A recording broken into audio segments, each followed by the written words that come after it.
Holly, uma estudante de psicologia da Universidade do Oregon, planeja fazer um documentário sobre esse incidente com seu amigo cinegrafista, o Jensen. Para entender o que aconteceu com os alpinistas, os estudantes decidem seguir os mesmos passos deles. A versão oficial dizia que os 9 alpinistas do grupo Dyatlov morreram de pneumonia, mas Holly e seu cinegrafista achavam que essa não era a verdade. O destino dos jovens é uma montanha coberta de neve conhecida como Montanha dos Mortos, nomeada assim pela tribo indígena local devido a uma série de mortes e desaparecimentos estranhos que lá aconteceram ao longo da história. Holly e os cinegrafistas são acompanhados por 2 alpinistas experientes, Andy e JP, assim como uma engenheira de áudio chamada Denise. Todos esses 5 são estudantes universitários. Antes de partirem para a viagem, a equipe treina nas pistas de esqui locais. Após meses de treinamento extensivo e estudo, eles finalmente partem para a Rússia. A cena corta repentinamente e vemos um noticiário sobre 5 estudantes do Oregon desaparecidos, sendo que buscas continuam sendo feitas para encontrá-los. Bom, estes estudantes são os nossos protagonistas, o que quer dizer que algo terrível aconteceu com eles na montanha. Só não sabemos o que ainda. Vemos várias pessoas sendo entrevistadas na reportagem, inclusive residentes da tribo indígena. Eles acreditam que o desaparecimento dos jovens foi causado por uma espécie de ponto onde 2 mundos se intercalam, criando um canal que permite a passagem do nosso mundo para o mundo espiritual. Autoridades russas recuperam filmagens feitas pelos estudantes do Oregon. Tais gravações eram confidenciais, mas acabam indo parar na internet e nela vemos Holly, a líder do grupo, aterrorizada, e o cinegrafista tenta deixá-la mais calma. A cena corta e então voltamos um mês atrás para descobrir o que aconteceu com os protagonistas. Os 5 estudantes chegaram à Rússia e viajaram de trem para a pequena cidade perto de seu destino. Vemos uma gravação onde Andy e JP dizem que não trouxeram ferramentas ou dispositivos sofisticados, pois estão confiantes de que podem se virar só com simples bússolas ou dispositivos GPS. Naquele lugar, eles tentam entrevistar um morador local, que é o 10º membro do grupo Dyatlov, que nunca foi à expedição, isso porque ele ficou doente no último minuto. Após a tragédia que aconteceu com os amigos dele, o sujeito teve um colapso mental e está no hospital psiquiátrico da cidade desde então. Quando os estudantes se aproximam da instituição, 3 enfermeiros saem furiosos, e eles ordenam que parem de filmar e saiam dali. Confusa, Holly pergunta por que não podem entrevistar o 10º membro do grupo Dyatlov, mas o enfermeiro afirma que ele não está mais vivo e insiste agressivamente para eles irem embora. Momentos depois, os estudantes notam um velho maluco na janela que está segurando um cartaz em que está escrito alguma coisa em russo. Como os estudantes não falam russo, eles não conseguem entender o que o sujeito quer dizer. Mais tarde, todos vão a um bar e lá, um motorista de caminhão oferece uma carona para eles até a montanha. Os jovens aceitam e no caminho param para visitar a tia do motorista, que era parte da equipe que resgatou os alpinistas que morreram. Antes de entrar na casa, Holly mostra ao motorista a frase que o sujeito maluco na janela escreveu para eles. O caminhoneiro diz que aquilo significa "fique longe", mas o grupo de estudantes não dá muita importância a isso. Mais tarde, eles decidem gravar um segmento com a ex-membro da equipe de resgate para perguntar o que ela viu. A senhora diz toda a história de como descobriram os corpos dos falecidos, mas ela informa que na verdade foram encontrados 11 corpos e não 9, como as notícias haviam relatado. Além disso, encontraram algum tipo de máquina que as autoridades decidiram esconder do público. Mais tarde, a equipe retoma sua jornada e o motorista do caminhão os deixa na trilha da montanha. Enquanto caminham pela trilha, os jovens discutem várias hipóteses do que teria acontecido. Teriam os alpinistas encontrado alienígenas? Eles se questionam de maneira sarcástica.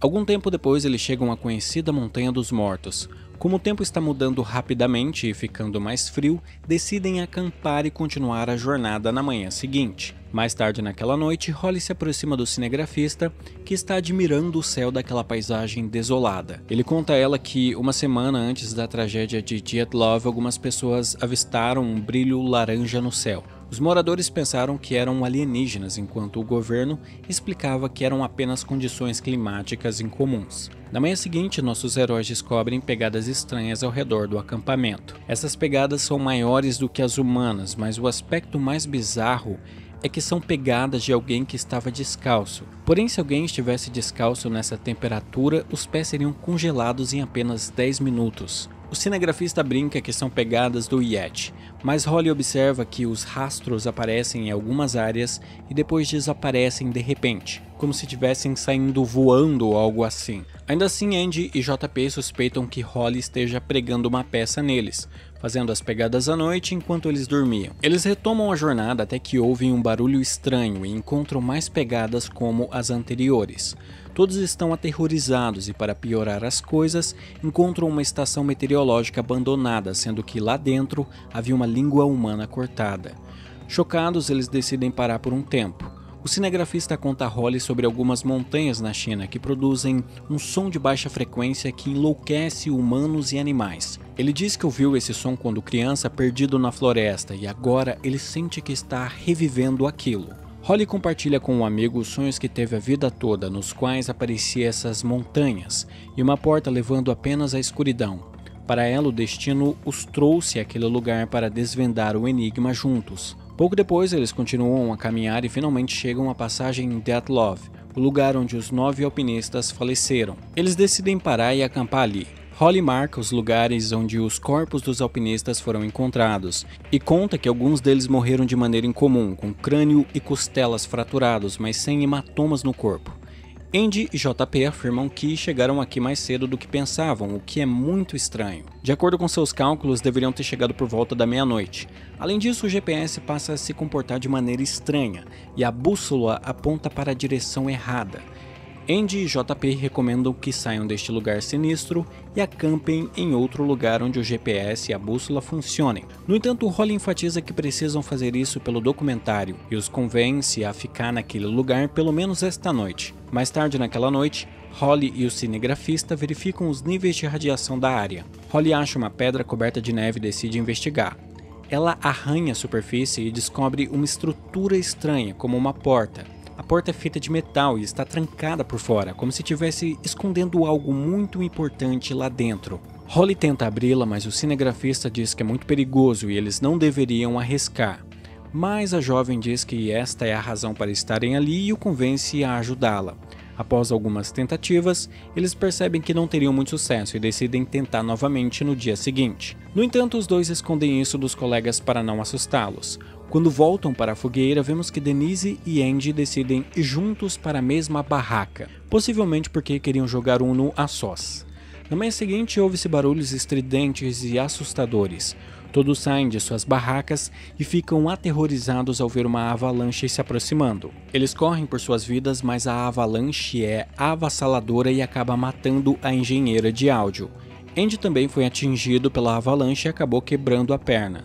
Os jovens enfaixam a perna dele depois. Holly suspeita que os barulhos que ouviram antes causaram a avalanche e que alguém propositalmente está tentando matá-los para esconder a verdade. Holly revela aos outros que ela e Jensen descobriram um bunker na noite anterior.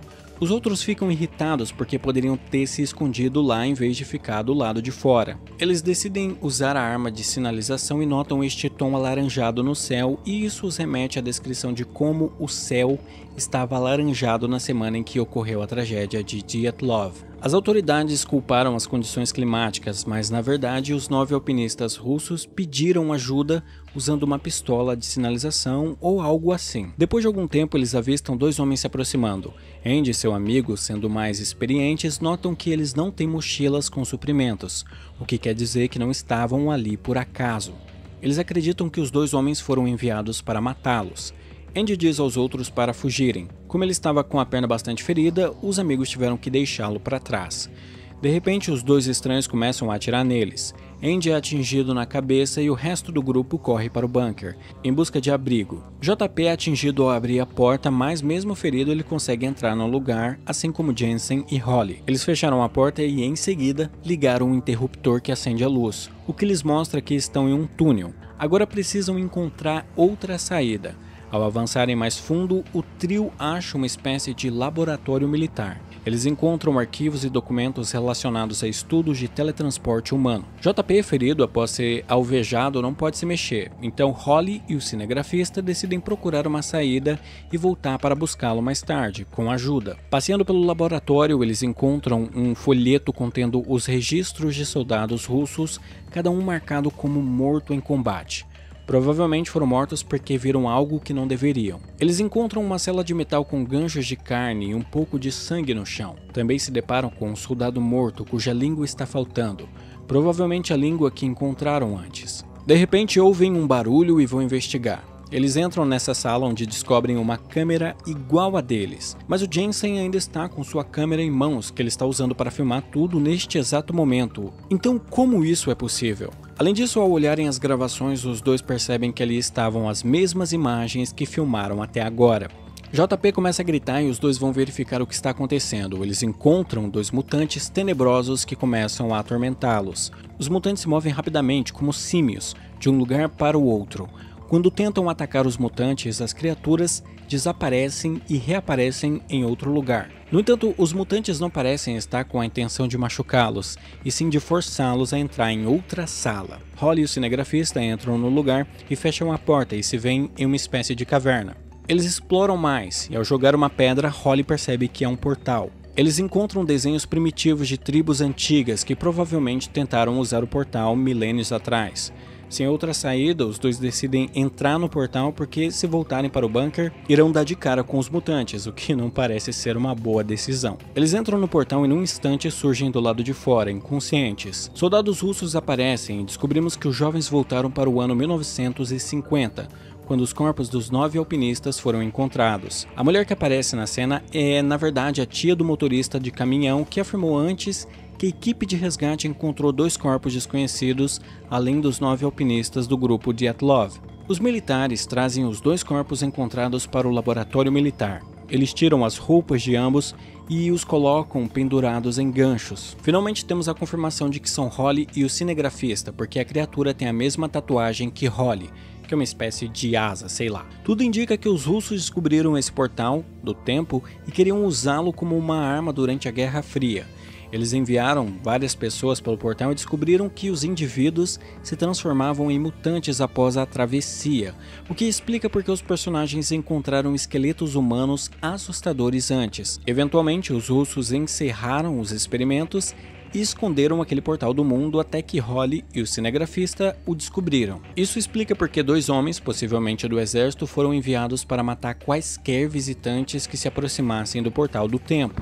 Mas aqui vem a parte mais interessante e chocante. As vidas de Holly e do cinegrafista estão conectadas a um ciclo temporal criado pelo portal misterioso. O sonho que Holly mencionou e a viagem anterior do cinegrafista para a floresta são na verdade memórias inconscientes do que viveram ou do que ainda viveriam. As pegadas descalças encontradas perto do acampamento foram deixadas pelos mutantes, que são capazes de se teletransportar. Quando chegaram ao laboratório, Holly e o cinegrafista estavam sendo perseguidos por ninguém menos que eles mesmos, quer dizer, uma versão mutante deles mesmos. Esse ciclo irá continuar ad infinitum, o que nos ajuda a entender porque os mutantes não tinham a intenção de matá-los, mas apenas forçarem eles a entrar no portal para dar continuidade ao ciclo. Bom galera, então este foi o vídeo, nos vemos numa próxima e tchau!